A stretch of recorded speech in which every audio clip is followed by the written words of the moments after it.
Good day, I'm Carrie-Ann Smith and this is your JIS News for Friday, July 8. The Ministry of National Security will be seeking to increase the mandatory minimum sentences for gun crimes, including the trafficking and possession of guns. We will seek to have all gun murders classified as capital murder. We will seek this year by better application of the plea bargaining law to reduce or eliminate the penalty if credible information is given in order to retrieve a gun or disrupt the trade. The National Security Minister was making his contribution to the sectoral debate on Wednesday. He said the prison term will go up depending on the type of weapon and the minimum sentence should only be reduced by the plea bargaining process. We want to create a wedge between the community and criminals who possess guns. In that regard, increased monetary rewards will be offered for information. In the meantime, the National Security Minister says the police are targeting a 60% clear-up rate for murder cases this year. We are strengthening the investigative abilities of the force, making them more mobile, increasing training and treating with this bail issue. He says more resources are being committed to tackling the escalating crime rate, particularly in western Jamaica, including Montego Bay.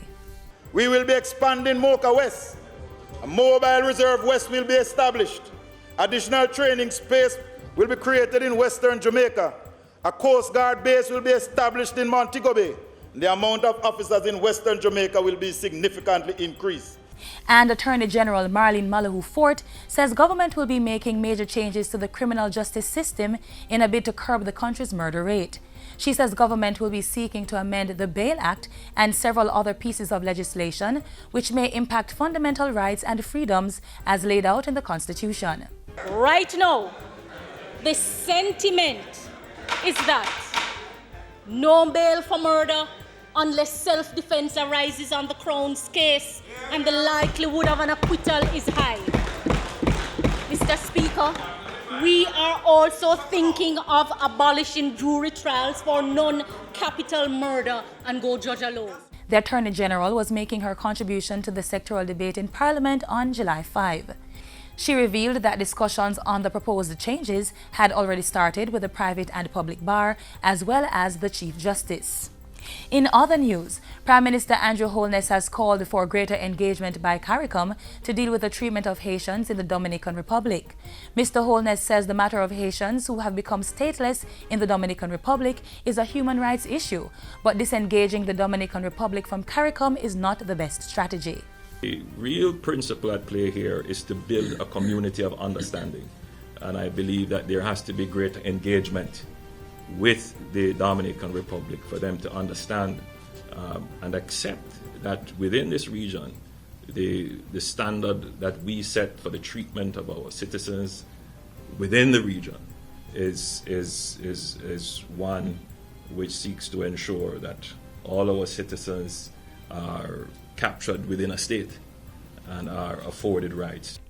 Meanwhile, the Prime Minister has reaffirmed his administration's commitment to a referendum on whether the Caribbean Court of Justice should be Jamaica's final court of appeal, replacing the UK's Privy Council. Our position hasn't changed. We believe our constitutional arrangements require it. Mr. Holness was speaking on Wednesday at a press conference following his participation in the 37th regular meeting of the CARICOM Heads of Government held in Guyana. And finally, 600 students from 5 communities in the vicinity of the University of Technology are to benefit from educational lessons and motivational sessions this summer. UTech launched the 17th staging of its Teach the Youth Community Service initiative yesterday under the theme Instilling Hope Today for Tomorrow. We don't wish just to develop these students in an educational manner, but also to be that figurative and of hope.